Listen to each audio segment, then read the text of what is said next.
हम लोग आज एक बहुत ही भारत के सामाजिक वस्तु से जुड़ी हुई चीजों की चर्चा करेंगे। वह टॉपिक है वर्ण व्यवस्था भारत में। और प्रतियोगिता परीक्षा में ज्यादा से ज्यादा प्रश्न इससे नहीं आता, लेकिन जितने भी प्रश्न आते हैं, चाहे वो प्रारंभिक परीक्षा का हो या मुख्य परीक्षा का हो, उसमें वर्ण व्यवस्था से जुड़ा हुआ प्रश्न जरूर आता है। क्योंकि भारत के राजनीति, भारत की अर्थव्यवस्था, भारत की सामाजिक स्थिति, भारत के रीति रिवाज और भारत का विश्व से संबंध, ये सभी के सभी इस वर्ण व्यवस्था में आधारित है। हमारे यहाँ लंबे समय से वर्ण व्यवस्था कैसी हो, किस रूप में हो, किस तरीके के हो, इसको एक दूसरे में इस तरीके से मिश्रित कर दिया गया है जिसको अलग ढंग से रखना संभव नहीं है। हमारे प्रशासन से लेकर हमारे पूजा पाठ, हमारे रीति रिवाज, हमारे रहन सहन, इन सब में वर्ण व्यवस्था चिल्ला चिल्ला कर अपनी उपस्थिति दर्ज कराता है। अब स्वयं देख लेंगे कि जब आप पूजा पर बैठते हैं और आपसे संकल्प कराया जाता है, तो उस दौरान भी कहा जाता है ओम विष्णु विष्णु विष्णु अद्य माघ मासे या फाल्गुन मासे शुक्ल पक्षे। और जैसे ही आप बोलते जाते हैं, आगे आता है अपना नाम रख लीजिए और आपके नाम के साथ सरमाहम और बरमाहम उच्चारण आता है। बताइए, संकल्प के दौरान भी एकदम सुस्पष्ट है कि आप सरमाहम है कि बरमाहम है। सरमाहम मतलब ब्राह्मण हो गया, अब बरमाहम मतलब गैर ब्राह्मण हो गया। पूजा में भी यहां तक कि पवित्रता जो कही जाती है आपके, उसमें भी महिला अगर है तो कहा जाता है आंख में पानी लगा लीजिए, केवल अंतर किया जाता है। और अगर पुरुष है तो ओम केशवाय नमः, ओम माधवाय नमः, ओम नारायणाय नमः, हस्त प्रलक्ष्यामि, ये कहा जाता है। वहां भी देखिए वर्ण व्यवस्था कितनी जबरदस्त है। हमारा संविधान लिखा गया तो मूल अधिकार में था कि अनुच्छेद 15 में धर्म, जाति, मूल वंश अथवा जन्म स्थान के आधार पर अंतर नहीं किया जाएगा। लेकिन 16 में ही आ गया जाति के आधार पर आरक्षण। और शेड्यूल कास्ट, शेड्यूल ट्राइब हमारे संविधान बनने के पहले से ही चला आ रहा है।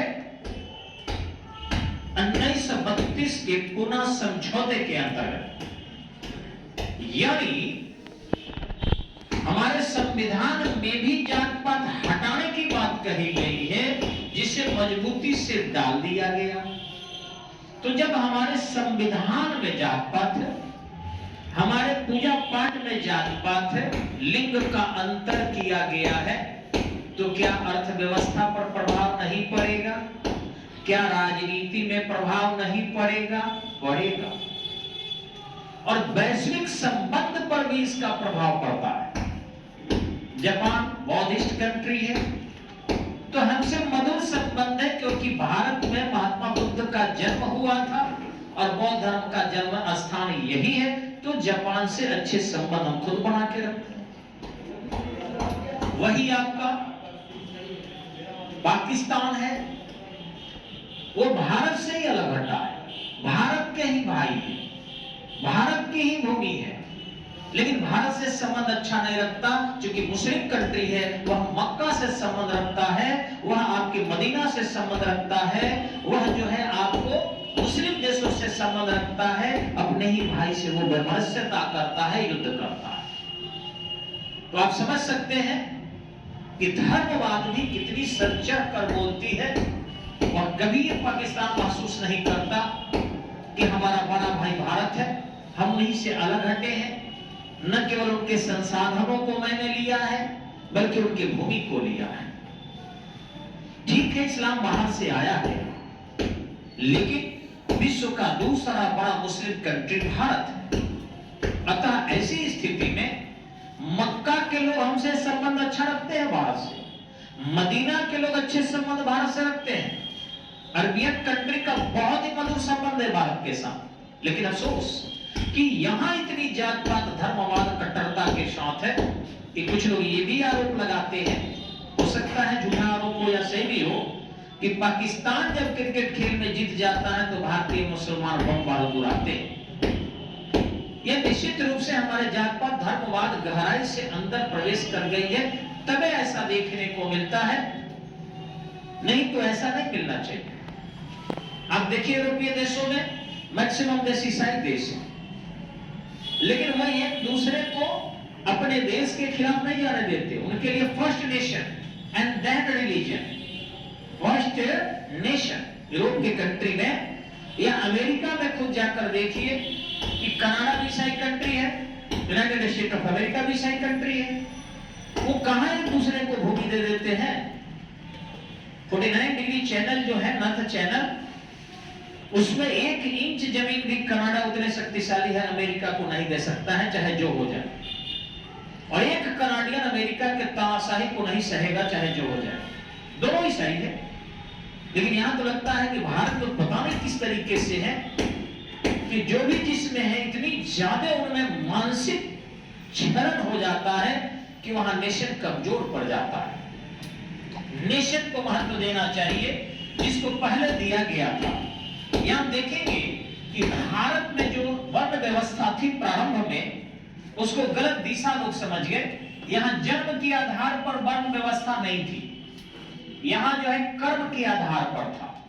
यहां पर जो आप देखे होंगे कि जो ब्राह्मण के बारे में कहा गया है, तो ऋग्वेद के 9वें मंडल में स्पष्टता है कि एक व्यक्ति कहता है कि मैं एक कवि हूं, यानी मैं एक ब्राह्मण हूं, और मेरे पिताजी भिषज है, यानी मेरे पिताजी वैश्य है, और मेरी माँ जो है वो गृहिणी है और घर का काम करती है, यानी शूद्र है। वो कहता है, तो क्या मैं समाज का रक्षक बन सकता हूं?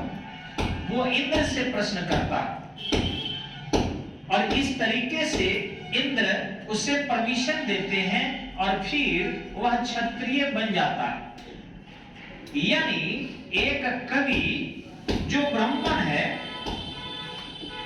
वह कहता है मेरे पिता वैश्य है, मां शूद्र है, क्या मैं क्षत्रिय बन सकता हूं?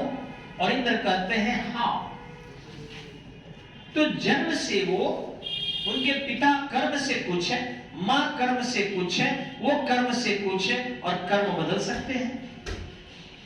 तो इस प्रकार की व्यवस्था हमारे ऋग्वेद में थी। जो आप कर्म करते हो यह आपकी जाति है। महात्मा गांधी ने भी इस बात को कहा था कि जाति अब केवल पहचान के लिए होना चाहिए, जाति सोशल स्टेटस के लिए नहीं होना चाहिए।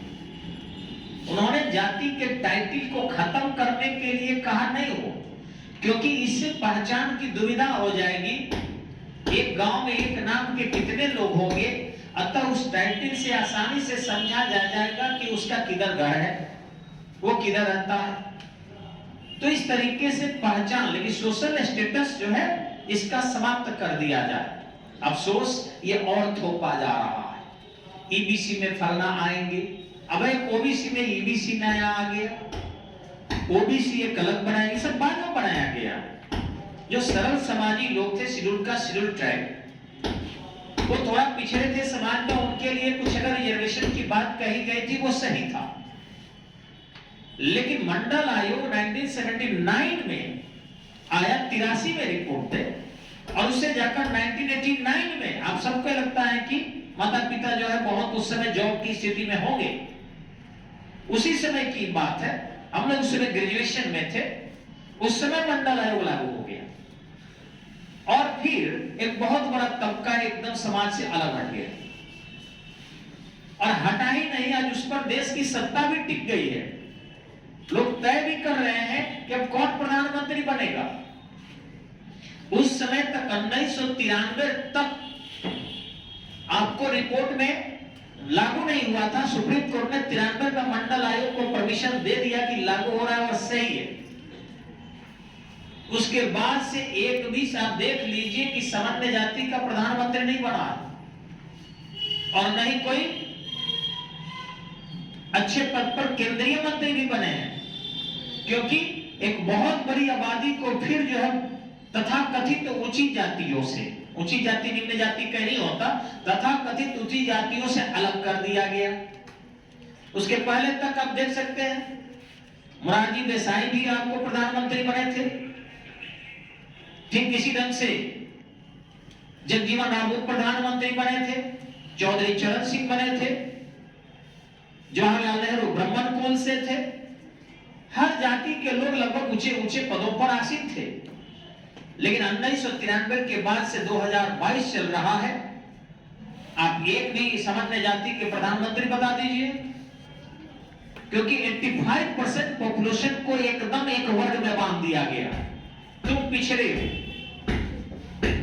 विश्वनाथ प्रताप सिंह इसको लागू किए, चंद्रशेखर सिंह की सरकार बने और 40 दिन में इस बैकवर्ड फॉरवर्ड ने उनकी सत्ता को समाप्त कर दिया और आज तय हो गया। भले ही लोग कहता है मोदी जी को कि वो भाजपा से है, मजबूरी में भाजपा को उन्हीं को लाना पड़ा। राजनाथ सिंह भी गृह मंत्री थे, हटाकर अमित शाह को देना पड़ा, क्योंकि देश राजनाथ सिंह को बर्दाश्त नहीं कर रहा था, क्योंकि वो सामान्य जाति से थे। रक्षा मंत्री के रूप में भी बर्दाश्त नहीं कर रहा था, लेकिन बीजेपी के कदावर नेता इसलिए हैं, अगले बार वो भी नहीं रहेंगे। ये एक बहुत बड़ा राजनीतिक खेल है, योग्यता को रोककर अयोग्यता को प्रश्रय देना सत्ता के शीर्ष पद पर भी। और इसमें जाति पाति इतनी घर कर गई है कि तो गांव-गांव में इस प्रकार के युद्ध चल रहे हैं। ये बैकवर्ड है, ये फॉरवर्ड है, ये ईबीसी है, ये ओबीसी है, ये शेड्यूल कास्ट है, ये शेड्यूल ट्राइब है, जबकि है कुछ भी नहीं। हमारे ऋग्वेद में ऐसा नहीं है, हमारे धर्म में ऐसा नहीं है। ये विभाजन राजनीतिक विभाजन है, जिसे मंडल कमीशन के माध्यम से साधने की कोशिश की गई और साध कर इसमें लोग सफल रहा। यही कारण है कि आज विकास प्रभावित हो रहा है बड़े पैमाने पर। अब देखेंगे आप कि ये जब वर्गीकरण हुआ तो ये जन्म के आधार पर नहीं था, ये कर्म के आधार पर था। थोड़ा सा जब इस इतिहास को हम आगे लेकर बढ़ते हैं तो आपको एक चीजें नजर आती है। वो चीजें हैं आपका गुप्त काल। जब आप गुप्त काल में आते हैं तो गुप्त लोगों को चंद्रवंशीय क्षत्रिय का दर्जा मिला। इन्हें क्षत्रिय नहीं थे, क्योंकि क्षत्रिय उसे कहते हैं जो समाज को छत्रक के रूप में काम करता हो। वह व्यवसाय करे तो व्यवसायी हो गया, चाहे वो किसी जाति का। मैं भी व्यवसायी हूं, कोचिंग खोले हुए हूं, इससे कुछ मुझे पैसे आते हैं तो मैं भी व्यवसायी हूं। इस तरीके से ये व्यवसायी थे। इनके समय में बड़े पैमाने पर कारवां दूसरे क्षेत्र की ओर जाते थे, लेकिन इन्होंने कुछ बुद्धिमानों को, जो समाज में अच्छे ज्ञान अर्जित किए हुए लोग थे, इन ज्ञानियों को बहुत अच्छा दान देकर, चाहे वो भूमि का दान हो, चाहे वो स्वर्ण का दान हो, इतना दान दिए कि इन्हें श्रेष्ठता की स्थिति में पहुंचा दिया गया और चंद्रवंशीय क्षत्रिय कहा जाने लगा। अब वैसी स्थिति में इन्होंने समाज में कुछ इस प्रकार की व्यवस्था स्थापित की कि इस समय में अछूत वर्ग का जन्म हो गया। और ये अछूत, अपृश्य, ये सब गुप्तों की देन है।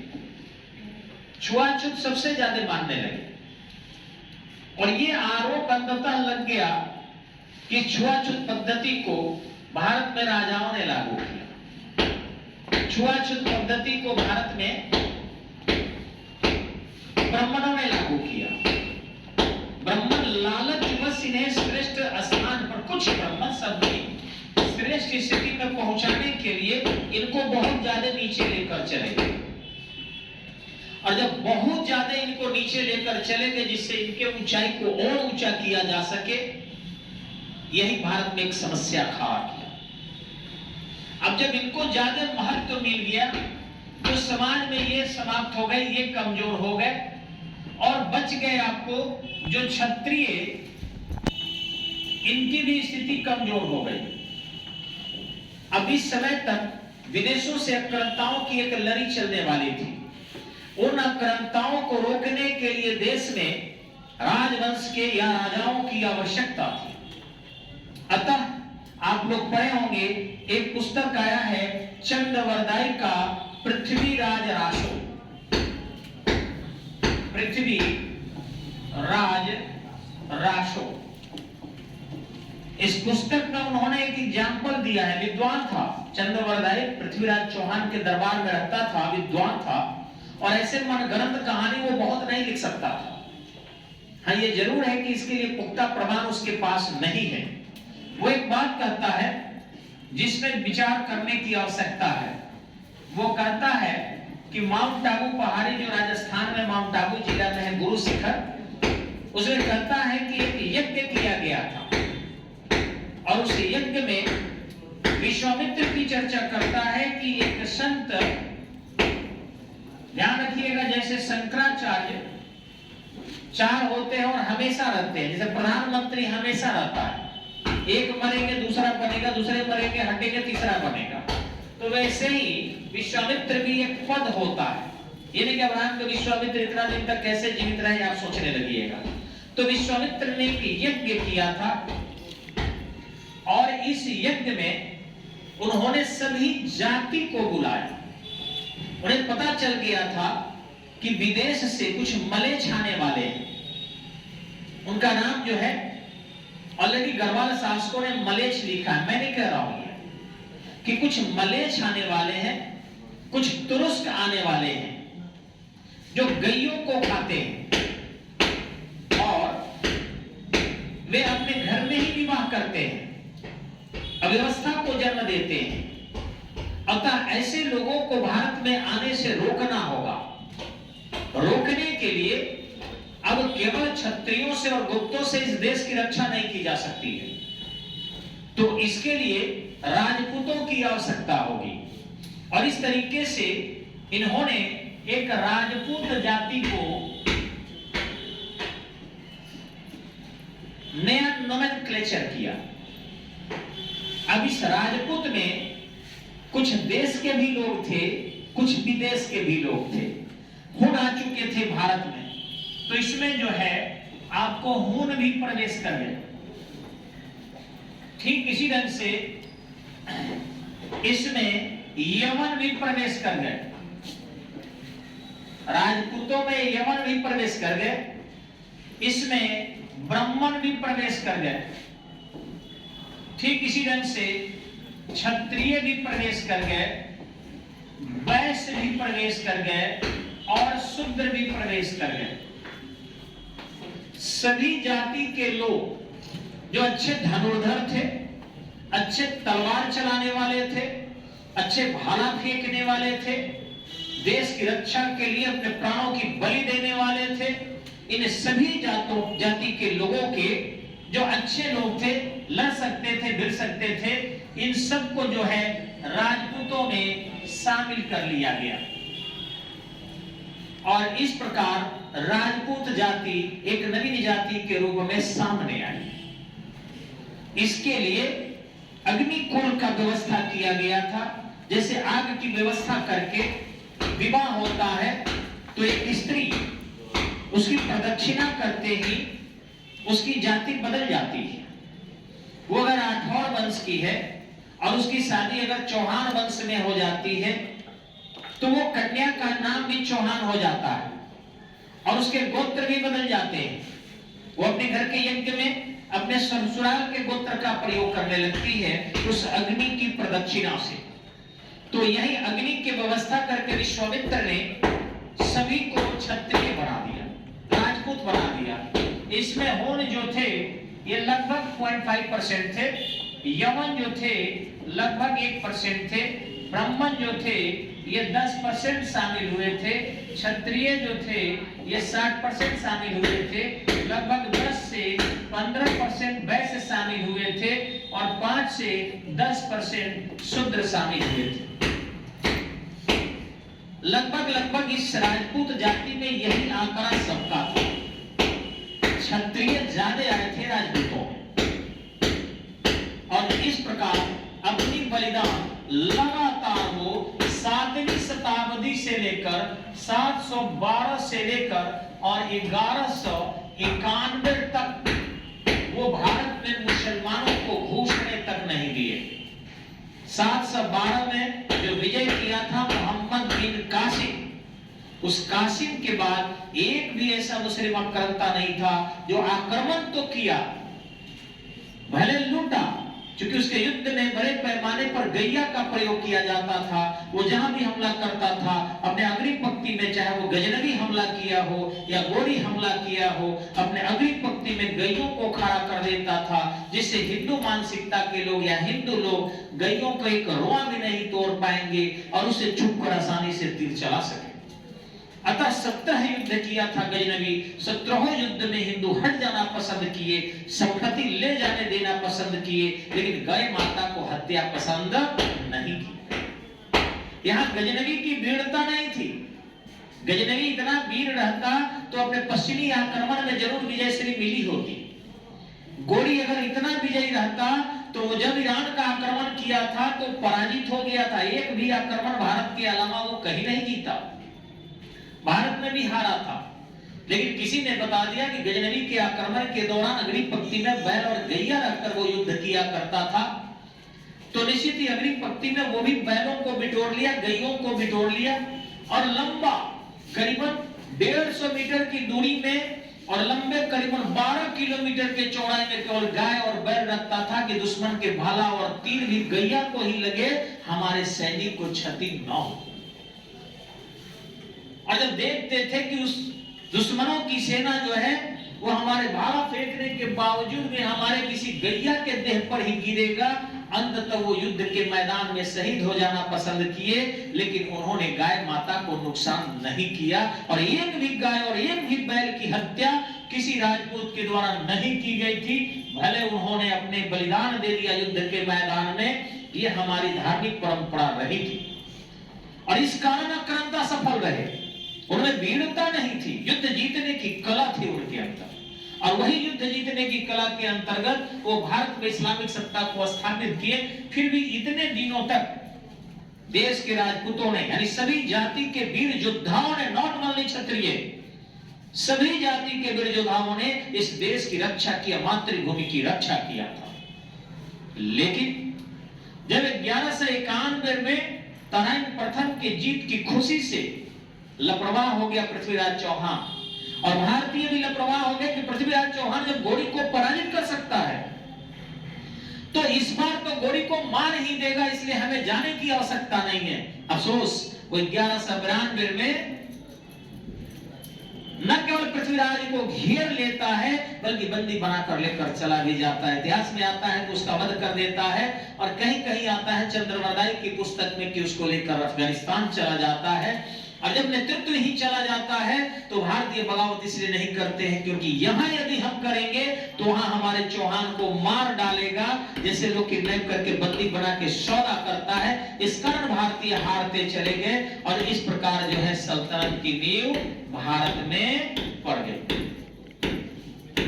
तो हमारा जो कल का विषय होगा वो यही होगा कि राजपूत काल के दौरान, राजपूत मतलब नॉट ओनली एक क्षत्रिय, सभी जाति के वीर योद्धाओं का, जिसमें पाल होंगे, प्रतिहार होंगे, राष्ट्रकूट होंगे, सेन वंश होगा, चौहान वंश होगा, परमार वंश होगा, इन सब को थोड़ा सा पढ़ के आप आइएगा और ये हमने इस तरह से कल से शुरू करेंगे। आप लोगों को जो जो लोग किताब जो रखे हैं उसमें सब में है राजपूत काल, कोई ऐसा किताब नया खरीदने की आवश्यकता नहीं है। नमस्कार।